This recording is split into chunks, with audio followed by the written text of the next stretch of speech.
Umapaw na sa kalsada ang tubig ng Laguna de Bay sa bayan ng Cabuyao kaninang alauna ng hapon. Sa bayan naman ng Bae, pumasok na rin sa mga kalsada at bahay ang tubig ng lawa. Pero ang bahang ito sa Barangay Tagumpay halimbawa, 2 buwan na raw hindi humuhupa at dinagdagan pa ng ulan ng Bagyong Opong. Kaya ang mga residente, 2 buwan na rin sa mga evacuation center. Ang mister nga ni Nanay Marisa, sa loob na mismo ng evacuation center binawian ng buhay nito lang September 15. Inatake raw sa puso si Tatay Teodoro, 59 years old, matapos 3 beses na magpalipat-lipat ng evacuation center sa Bai. Diyan siya inabot. Atake na puso. Pagod na po siya kalilipat. Sabi ko wala tayong magawa. Kasi kung hindi man kami lilipat, naman po kami ang mano doon sa aming bahay. Si Lola Corazon naman inabutan naming may dahon sa noo dahil wala raw pambiling gamot. Tinamaan na raw kasi siya ng lagnat na posible raw dahil din sa kakalipat-lipat ng evacuation center.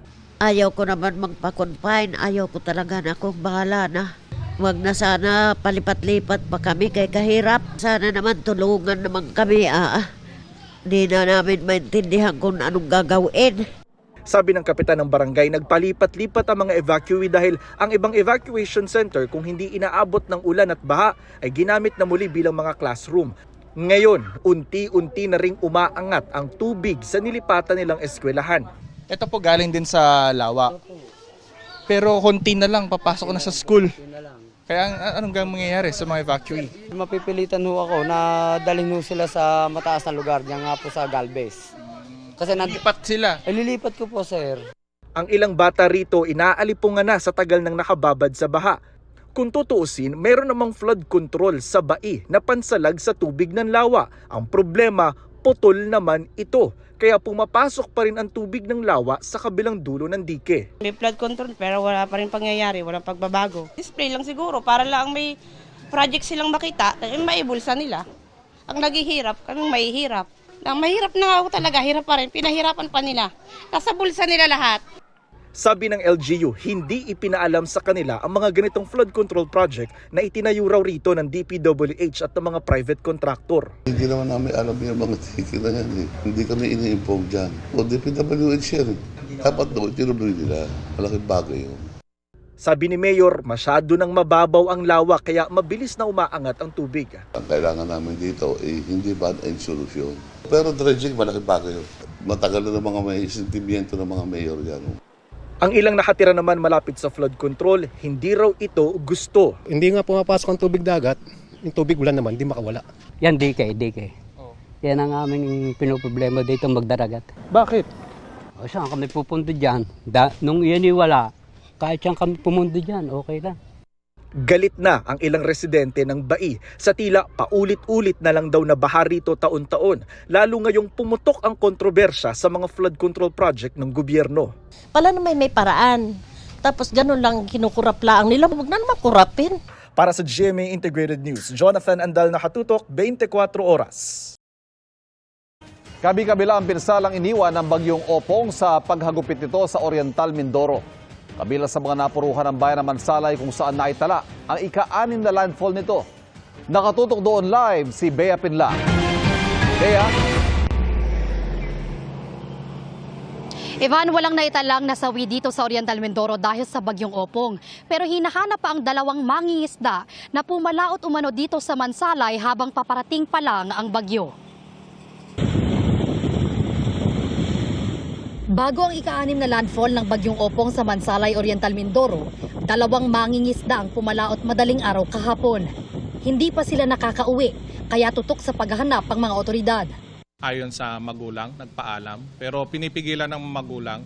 Kaya lang ang sabi ay maganda pa ang panahon. Hanggang ngayon, di pa nakakabalik. Gabi pa ng Miyerkules, ipinagbawal ang pagpapalaot sa Oriental Mindoro dahil sa bagyo. Nang manalasa ang bagyo, umabot hanggang dibdibang baha sa sitio na luwak sa Barangay Poblasyon. Sa pilitang pinalikas ang mga residente. Napilay rin ang agrikultura sa Mansalay na nagtala ng pinsalang nasa 50 million pesos. Humihingi kami ng tulong sa national government na kami alalayan. Talagang baldang-balda kami dito sa bayan ng Mansalay. Sa Bulalakaw, nagmistulang ilog ang isang bahagi ng sitio Kawakat. nalubog ang mga sasakyan. Ang mga residente lumusong sa rumaragasang baha. Itinawid sa mataas na baha ang ilang bata sakay ng palanggana. Ang napuruhan yung mga low-lying barangay sa Bulalakaw at Mansalay kasi galing bundok. So yung ragasan ng tubig pababa, yung low-lying areas, doon na puno. Sa Bungabong naman, problemado ang ilang magsasaka dahil nasira ang kanilang mga pananim. Malaki po ang pagkalugi nun para sa amin dahil ang amin pong mga kapital, hindi na po namin kayang bawiin yun. Matagal na po ulit kami bago makaahon. Sa Puerto Galera, 4 na sasakyang pandagat ang sumadsad. Ligtas ang 36 na crew ng mga ito ayon sa Philippine Coast Guard. Ganito pa rin ang sitwasyon sa ilang kalsada sa Oriental Mindoro. Nakahambalang pa rin ang mga puno na tumumba sa gitna ng pananalasa ng bagyong Opong. Ayon sa Kapitolyo, mahigit 60,000 ang apektado ng bagyong Opong sa Oriental Mindoro. 20 ang sugatan. Wala kami na italang casualty. Even the injured, 20 kami, doon pa sa 20, aksidente pa yung iba talaga in the sense na magdadala sila ng pasyente sa Rojas, yung tricycle na sinasakyan nila, nabagsakan ng puno. The rest, alam mo yun, naliparan ng yero, nabagsakan ng konting branches sa kanilang paligid. Evan, kaninang umaga, inalis na yung tropical cyclone wind signal dito sa probinsya, kaya pwede nang pumalaot ang anumang sasakyang pandagat. Bukas na po sa mga pasahero, rolling cargo at ibang sasakyan ang biyahe ng mga barko. Yan muna ang latest mula rito sa Oriental Mindoro. Balik sa iyo, Evan. Maraming salamat, Bea Pinlac. Patuloy pa rin minomonitor ng Pag-asa ang bagyong Opong na nasa labas na ng Philippine Area of Responsibility.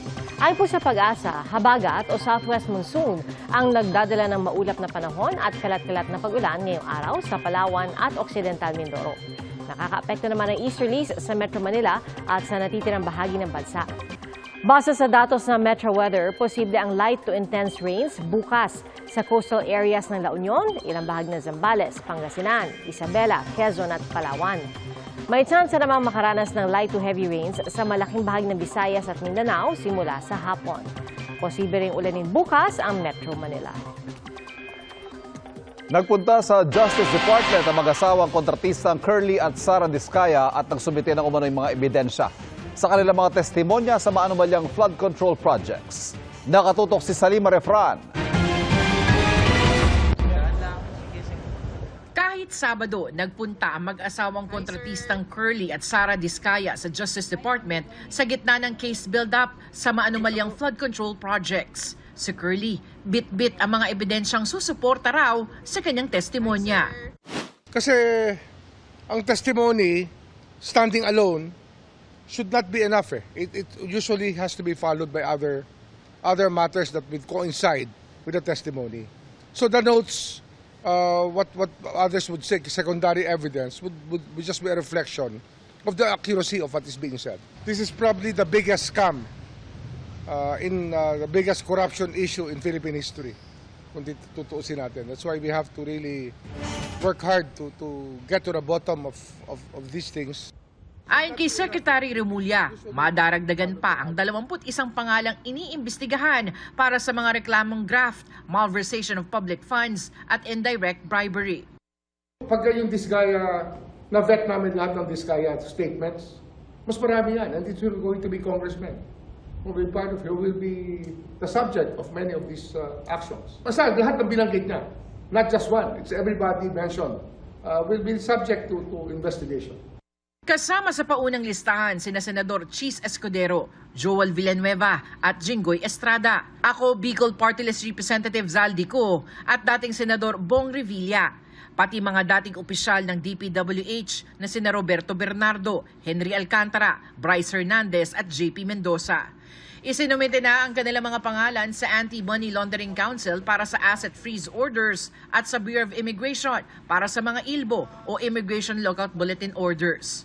Wala sa listahan si dating House Speaker Martin Romualdez dahil hindi pa pumapasok sa DOJ ang testimonya na nagpakilalang security consultant ni Ko na si Orly Gutesa na nagsabing nagdala ng umano'y mali-maletang pera sa mga bahay raw ni Romualdez, bagay na nauna ng itinanggi ng mambabatas. Yun lang naman ang statement so far. Meron ba ibang statement about him? Wala pa eh. Wala rin sa listahan ng isa pang binanggit ni dating DPWH Undersecretary Roberto Bernardo na si Makati Mayor at dating Senador Nancy Binay dahil patuloy pa rin daw ang case build-up sa kanya ng DOJ. Hindi na raw sinama sa listahan ng mag-asawang Diskaya at si dating DPWH Undersecretary Cathy Cabral, lalo't inihabla na sila sa ombudsman ni DPWH Secretary Vince Dizon, bagamat subject na rin sila ng ILBO at asset freeze order ng AMLA. Para sa GMA Integrated News, Salima Refra, nakatutok, 24 oras. Kahit hanggang liig ang baha, matapang na lumangoy ang lalaking ito para silipin ang aso nilang si Molly. Isinampa nila ito sa bubong kasama ng iba pa nilang mga alagang pusa. Kuha yan sa Barangay Liloan, Ormoc City sa kasagsagan ng pananalasa kahapon ng bagyong Opong. Kwento ni Hugh Cooper Jaisel, iniligtas na rin nila pati ang iba pang alagang hayop ng kanilang kapitbahay. Nagdesisyon daw talaga silang manatili sa bahay kahit baha para sa mga alaga. At pinayagan din daw sila ng kanilang mga magulang para manatili roon. Sa ngayon, humupa ng baha at naibaba na rin mula sa bubong ang kanilang mga alaga. Naibalik na rin nila sa mga kapitbahay ang iba pang nasagip na hayop. Nagkasa ng kilos protesta ang ilang grupo sa Bulacan laban sa umano'y katiwalian sa flood control projects. Sa Giginto, lumusong pa sa baha ang mga ralisang nakasuot ng itim. Panawagan nila hustisya dahil sa araw-araw nilang pagtitiis sa baha. Pinananagot nila ang mga sangkot sa anomalya. Punta po ba ulit kayo lumusong sa baha? Saan po ba kayo malalipungan na? Katarungan at pananagutan din ang panawagan ng mga nagrally sa harap ng munisipyo sa Paumbong, isa sa mga bayang madalas bahain kapag high tide at tagulan. Nagkilos protesta ang ilang estudyante, drivers, mga manggagawa at ilang miyembro ng LGBTQIA+ community. Bukod sa mga galit na residente, may ilang sumali rin sa pagkilos sa Persons with Disability o PWD at may naka-superhero costume pa.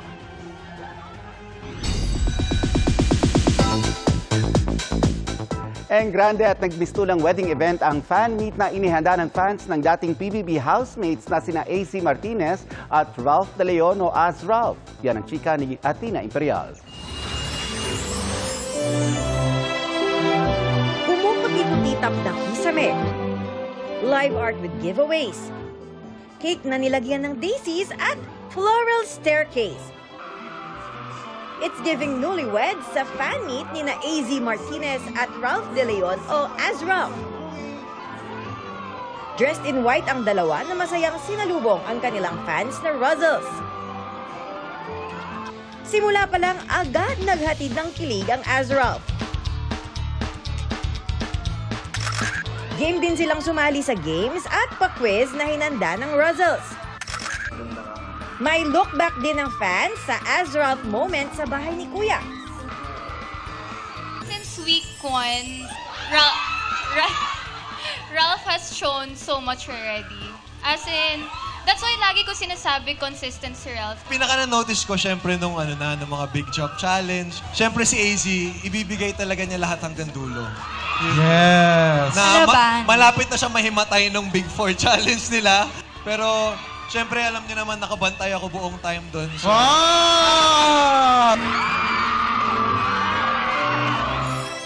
Tad-tad din ng iba't ibang booths ang event. At may mga regalo ring hinanda ang fans para sa dalawa. At ang kanilang engrandeng fan meet nagtapos sa isang fireworks show. This is the first time nakita nila kami ni Ralph magkasama, na kami lang dalawa. So that's what makes it memorable also. And parang this is the place and the event where we feel all of the support.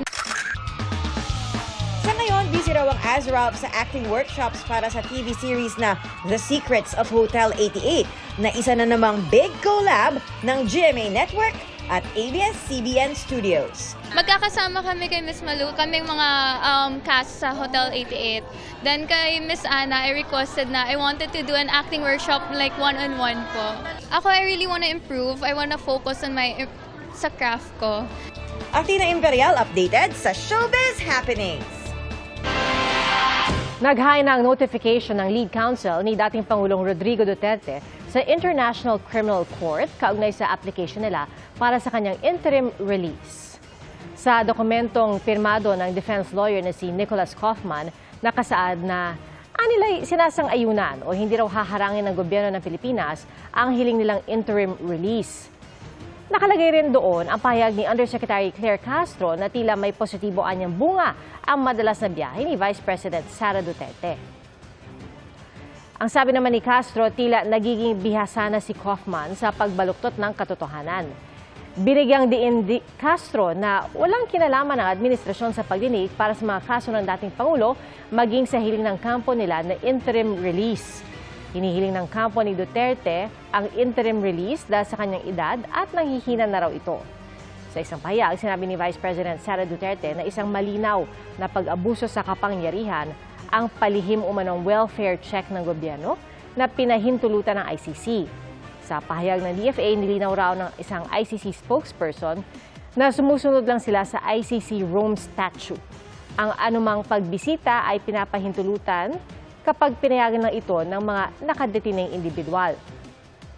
Sinabi rin ni Vice President Sara Duterte na nakatanggap daw ng impormasyon ang kanilang pamilya na isinailalim ang dating Pangulo sa mga laboratory test matapos ang makitang walang malay sa sahig ng kanyang kwarto. Hindi anya sila sinabihan tungkol sa aksidenteng ito at wala raw paliwanag tungkol dito. Ang sabi pa ng Vice Presidente, hindi rin daw binibigyan ng dating Pangulo ng basic care tulad ng reklamo raw tungkol sa ingrown toenail. Hindi rin daw pinapansin ng ICC ang pangangailangan ng dating Pangulo ng 24-hour bedside caregiver. Ang sabi ng legal counsel ni Duterte na si Attorney Nicholas Kaufman, ang dating Pangulo pa raw mismo ang nagkwento tungkol sa kanya na ilang beses siyang natumba sa kanyang selda. At sa isa sa mga insidente na ito, nawalan siya ng malay at kinailangang suriin para sa cranial at brain injury. Ilalaan sa iba't ibang kagawaran ng mahigit 200 bilyong pisong huhugutin ng pamahalaan mula sa mga kinanselang 2026 flood control projects ay kay Pangulong Bongbong Marcos. Nakatutok si Jasmine Gabriel Galban ng GMA Regional TV. Sa kabila ng kontrobersya sa mga flood control project, ito ang binigyang diin ni Pangulong Bongbong Marcos. Hindi ibig sabihin matitigil ang flood control project dahil po sa aming mga pag-aaral, meron pa yung budget ng flood control project sa 2025 ay 300 plus billion. So hindi pa naubos yun. So tuloy-tuloy pa rin ang magiging flood control project. Pero anya, titiyakin daw na maayos ang proposal, implementasyon at naaayon ang proyekto sa pangangailangan ng isang lugar. Babantayan din na walang magiging bahid ng korupsyon sa mga proyekto. Ibabalik din ng Pangulo ang proseso ng acceptance ng LGU sa lahat ng completed national projects. Napaka-importante yan na meron kang clearance sa barangay chairman, may clearance ka sa mayor, may clearance ka sa probinsya. Dahil yun ang paraan namin sa local government para tiyakin na yung mga project ay magandang pagkagawa at tama at hindi naman nagmahal ng masyado. Ayon sa Pangulo, sa kabuuang 255.5 billion pesos na nasave ng gobyerno sa mga kansilado ng 2026 flood control project, 36 billion pesos sa ilalaan sa DSWD para sa AIX at SLP, mahigit 26 billion pesos sa DepEd, 29 billion sa DOH para sa pagtatayo ng mga ospital, 46 billion sa Department of Agriculture, 5 billion sa National Irrigation Administration. Maglalaan din ng pondo sa DOLE para sa tupad na nasa ilalim ng social programs ng gobyerno. Gayon din sa DICT, DOE para sa electrification program, anti-agricultural smuggling, waste to energy program, at maging sa DOTR para sa pagpapaganda ng transport system sa bansa. Titiyakin po natin na hindi na po mauulit yung ating nakita. Titiyakin po natin na bawat sentimo na pera ninyo, kami po ay kung tawagan custodian lang, tigabantay lang kami sa pera ninyo. Sa amin, ang responsibilidad, ang katungkulan na tiyakin na ang bawat sentimo ay mapupunta sa maganda para pagandahin po ang buhay ng ating mga kababayan. Ang anunsyo ng Pangulo ay sa gitna ng pamamahagi niya ng tulong sa mahigit 2,000 pamilya sa Cagayan na sinalanta ng Super Typhoon Nando. Kabuang 2,533 na pamilya mula sa Santa Ana at Gonzaga ang nabigyan ng tig 10,000 pisong cash assistance at family food packs. Ang mga nasalantang magsasaka binigyan ng cash assistance at pataba. Para sa GMA Regional TV at GMA Integrated News, Jasmine Gabriel Galban, nakatutok 24 oras.